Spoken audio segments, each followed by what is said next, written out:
श्रीकाल, नमस्ते, मैं हूँ Anchal Gaur and you are watching Anchal tutorials. आज हम पढ़ने वाले हैं mole concept. Today is just the basic level class of a mole concept. इसके ऊपर हम लोग फर्दर क्लासेस में स्टोइचियोमेट्री के और भी एडवांस लेवल प्रॉब्लम्स को डिस्कस करें। I hope you enjoy this session. If you have any doubts और any suggestions regarding, then you can text me in the comment section below.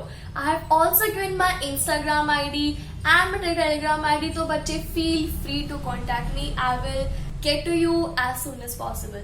I'm an Unacademy educator as well, so if you have any doubt and if you want to get 10% subscription discount, so you can use this referral code to get. Thank you. Let's start.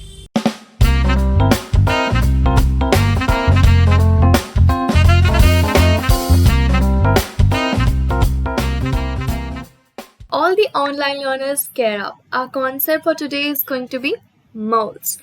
As you all know, I'm an Unacademy educator and you guys can use this referral code to get a 10% discount on subscribing to the Unacademy Plus platform. Guys, do it fast. The opportunity is let's to go. सबसे पहला question specially उन बच्चों के दिमाग में जो first time पढ़ रहे हैं मोल्स के बारे में.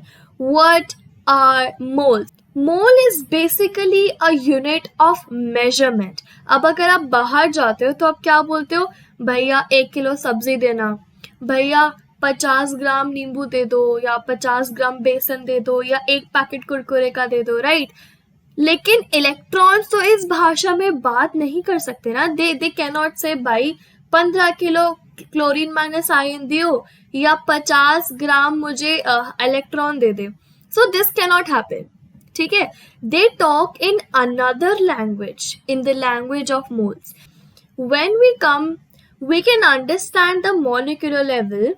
For example, if you say that you have 1 dozen of bananas, matlab you have 12 bananas, right? When you say you have 1 mole of hydrogen, it means you have a certain number of hydrogen atoms. Okay? समझ आया कुछ कुछ? So basically a mole is a unit of measurement. ठीक है? And it is a international system of units. मतलब ये बात नहीं है कि हाइड्रोजन है इसका अमाउंट दिल्ली में अलग है, यूपी में अलग है ना, तेलंगाना में अलग है, किसी और कंट्री में अलग है. It is international, means it is constant for everyone around the place, and that constant number is this big number. ये पूरा नंबर याद करने का जरूरत नहीं है. Just you can learn 6.023 into 10 to the power 23. Alright? इस स्पेसिफिक नंबर को बोलते हैं हम लोग एवोगैड्रोस नंबर. ये हमारे साइंटिस्ट थे एवोगैड्रो, उन्होंने ही ये इजाद करा है. उनका एक लॉ है एवोगैड्रोस लॉ, जिसको हम लोग आगे आने वाली गैस लॉज वाली वीडियो में पढ़ने वाले हैं. जहां पे 1 मोल ऑफ हाइड्रोजन दिया हुआ है, मतलब 6.023 into 10 to the power 23 atoms. I think this is clear now. You can compare by these two methods. So बेटा ये होता है मोल का मतलब. It is nothing but a simple measuring unit. This is an image given in one of the NCERT chapters. In this one, इसका हम लोग अभी लेफ्ट सेक्शन डिस्कस करते हैं. आपको लेफ्ट सेक्शन अब तक समझ आ गया होगा. 1 मोल ऑफ कार्बन एटम मतलब इतना Avogadro number of carbon, right? 1 mole of hydrogen atom मतलब इतना number of hydrogen atom. 1 mole of any particle में it may be atoms, molecules, ions, कुछ भी हो सकता है. इट मीन्स इतना number. See the number is constant. हमारा मॉलिक्यूल अलग अलग हो रहा है बट हमारा नंबर कांस्टेंट है. This number is known as your Avogadro's number. अब हम समझने की कोशिश करते हैं कि राइट हैंड साइड में क्या लिखा हुआ है. इसको समझने के लिए छोटे से फॉर्मूलाज है. ये फॉर्मूलाज बेटा आप कहीं पे भी अप्लाई कर सकते हो. By using these formulas you will be able to solve any question on mole concept. So take out your notebooks and pens and write down these formulas. Basically, number of moles is equal to the given mass divided by the molecular mass. Okay, अब given mass मतलब मैंने बोला 50 gram of hydrogen, सो 50 ग्राम क्या है मेरा given mass. Molecular mass किसका? Hydrogen का। What is the molecular mass of hydrogen? Hydrogen अगर हम लोग गैस की बात कर रहे हैं तो H2, इसका मास होगा हमारा 2 AMU, right, atomic mass unit. Do not forget the units guys, units भूल गए क्वेश्चन गलत, ना NTSC में कर पाओगे ना JEE में कर पाओगे, ठीक है। Another example, when I say 20 grams of ammonia, सबको पता है अमोनिया क्या होता है, राइट। अब गिवन मास आपको पता है 20 ग्राम्स, मॉलिक्यूलर मास क्या करोगे? फाइंड आउट करोगे, नाइट्रोजन का मास, हाइड्रोजन का मास। या मैंने बोला 2 gram of methane, given mass कितना है मेरा? 2 ग्राम्स। मीथेन का मॉलिक्यूलर मास कितना है? 16 + 4 20, so we have 2/20, क्या आ गया? 1/10, so it is 0.1 moles of methane. 2 gram of methane is equals to 0.1 moles of methane. अब यहाँ पे आना, 12 ग्राम ऑफ कार्बन एटम मतलब समझ आया? 1 mole of carbon atom because it is 12/12. 1 gram of H atoms, this is not the gas, this is H atom, is equals to 1 mole of hydrogen atom. Similarly हम atoms और mass के बदले number of moles निकाल सकते हैं. So this is one of the formulas. The other formula says us that the number of moles is equal to the number of particles divided by total particles. सबको इस stage पे पता होना चाहिए total particles मतलब Avogadro number, right. Avogadro number को हम लोग डिनोट करते हैं बाय एन नॉट। जिसको नहीं पता अभी के अभी लिख लो, एवोगैड्रो नंबर मतलब N naught. By using this formulas guys आप कोई भी क्वेश्चन सॉल्व कर सकते हो, मेरा गारंटी है। जिस भी बच्चे को डाउट आता है even after applying these formulas, do connect to me. You can connect to me via Instagram और by Telegram. मेरे दोनों IDs डिस्क्रिप्शन में भी दिए हुए हैं और क्लास के एंड में भी मैंने शेयर कर रखे। आप मुझे वहाँ पे फॉलो कर सकते हैं for regular updates on exams and papers and many other things. Okay, now let us do some questions. Theory तो पढ़ ली, एप्लीकेशन भी तो सीखना है। गाइस अगर आपको वीडियो पसंद आ रहा है so do like and subscribe ताकि इसके further videos, this is just a basic level, हम इसके और भी आगे आके लेवल्स लेके आएंगे। So for further videos do subscribe the channel and hit the bell icon.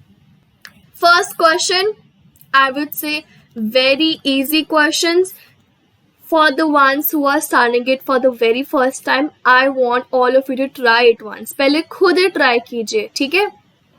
I hope you have tried it right now. Let us start doing it. 52 grams of helium. आपको बताना है calculate the number of moles when 52 grams of helium. The method is also given. Finding mole from mass. है ना? Formula क्या होता है? Number of moles का formula अभी पढ़ा है, given mass upon molecular mass, right? Given mass कितना है हमारे पास? 52। हीलियम का मास कितना होता है? 2। क्या करेंगे? कैंसिल कर देंगे। 2 2s are 4, 2 6 are 12, so we have 26 moles. Guys, if you got any doubt on this question, please tell me in the comment section. दूसरा क्वेश्चन क्या कहता है? दूसरा पार्ट क्या कहता है? 12.044 into 10 to the power 23 number of helium atoms. अब इसमें दूसरा वाला फॉर्मूला अप्लाई होगा क्या?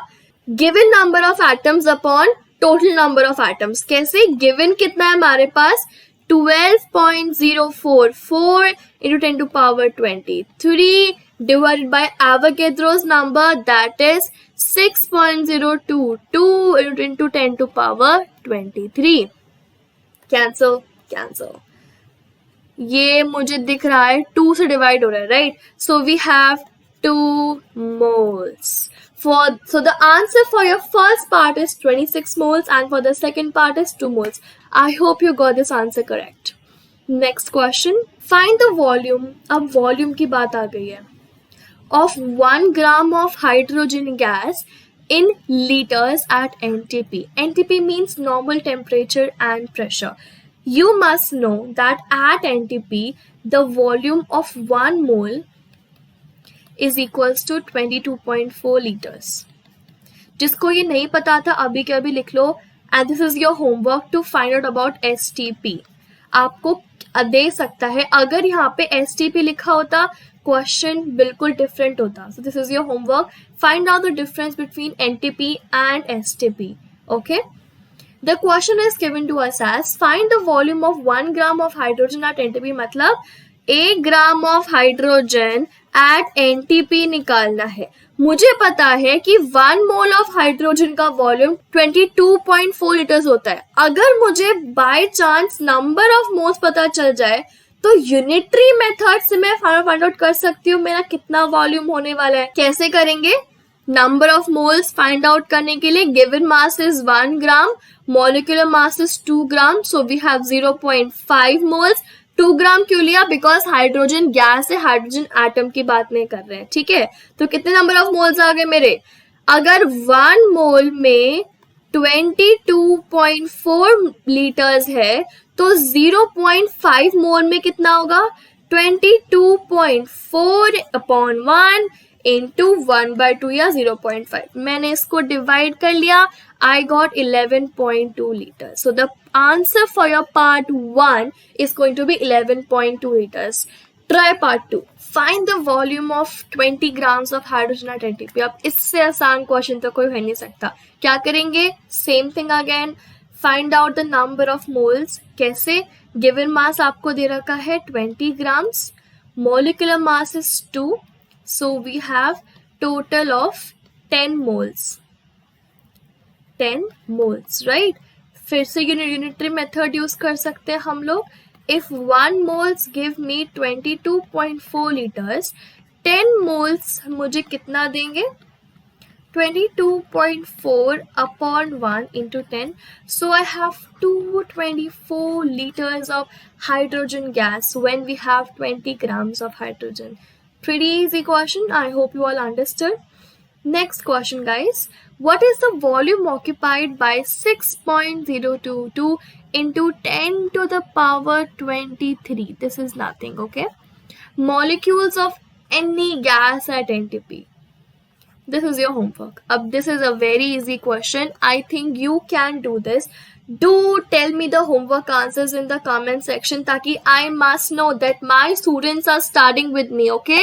If you face any doubts, comment section में बोलना या मुझे इंस्टा पे भी आप मैसेज कर सकते हो. Let's move on to our next question then. If a mole were to contain 10 to the power 24 particles, it is 1 into 10 to the power 24 particles. अब इस क्वेश्चन में हमने थोड़ा सा हेरा फेरी करी है. क्या? जनरली एक मोल के अंदर होते हैं 6.022 into 10 to power 23 particles, लेकिन हमने इस स्टेटमेंट को ही चेंज कर दिया. हमने बोला अगर एक मोल के अंदर इतने पार्टिकल्स होते हुए हैं तो 1 मोल ऑफ ऑक्सीजन का मास कितना होगा. सेकेंड पार्ट, एक ऑक्सीजन मॉलिक्यूल का मास कितना होगा. हमें क्या पूछा है? हमें ये पूछा है कि 1 mole of oxygen, this is 1 mole of oxygen, right? इसका मास कितना होगा और एक सिंगल मॉलिक्यूल ऑक्सीजन का मास कितना होगा, राइट? मैं इसमें थर्ड पार्ट ऐड करना चाहती हूँ कि इसमें एक ऑक्सीजन एटम का मास कितना होगा. ठीक है, पार्ट 1 और पार्ट 2 हम अभी करेंगे. पार्ट 3 आपको कमेंट सेक्शन में रिप्लाई करना है आंसर. ठीक है, so don't forget that. So for your part 1, this is a trick question बच्चे. कैसे? चाहे कुछ कितना भी मेरा नंबर ऑफ पार्टिकल्स हो, 1 मोल ऑफ ऑक्सीजन एटम दिया हुआ है तो फॉर्मूला थोड़ी बदल जाएगा. What is the formula? Number of moles is given mass upon molecular mass. अब नंबर ऑफ मोल्स हमारा 1 है, मॉलिक्यूलर मास हमें पता है क्या होता है 32. गिवन मास क्या हो जाएगा? Given mass is equals to 1 into 32, that is equal to 32. So the given mass does not depends upon the number of particles. अगर यहाँ पे 2 होता इफ 2 मोल ऑफ ऑक्सीजन, तो मेरे को बस इसको 2 से मल्टीप्लाई करना था, nothing else is required. Second part, a single oxygen molecule, इसमें अब इसका रिक्वायरमेंट पड़ेगा. कैसे? Let me rub it all. अब इसमें यूज होगा our basic unitary method. How? अगर 1 into 10 to the power 24 molecules का मास मेरा 32 ग्राम्स है, तो एक मॉलिक्यूल का मास कितना होगा? 32 upon 1 into 10 to the power 24. Right? Answer क्या हो जाएगा? 3.2 into 10 to the power 23 minus 23. Okay. So guys, as you all have seen, mole concept के questions दिखने में बहुत tough होते हैं, but actually they are pretty simple. Now I want all of you to try the third question कि अगर oxygen molecule का मास इतना है, तो एक ऑक्सीजन एटम का कितना मास होगा? What would be the mass of one oxygen atom? And guys, you can connect to me on these platforms. This is my Instagram ID and this is my Telegram ID. हम यहाँ पे आपके doubts clear कर सकते हैं. Either it is academic or professional. We can resolve our doubts over here. You can follow me for regular updates as well. I will be posting another video soon. It will be a follow-up for this video जिसमें हम और नए नए questions लेके आएंगे on the mole concept. Now for the ones who have done this concept for the very first time, I want all of you, जितने भी आपको मोल कॉन्सेप्ट के क्वेश्चंस दिखते हैं, सारे के सारे ट्राई कर दो. Try each and every one of them and tell me your doubts, because guys exams आ रहे हैं. You need to be quicker, you need to be faster and smarter than everyone in your class. And guys, if you like the channel, if you like the videos, do hit the subscribe and the like button ताकि हम आगे और भी ऐसी amazing educational videos ला सकें. Thank you.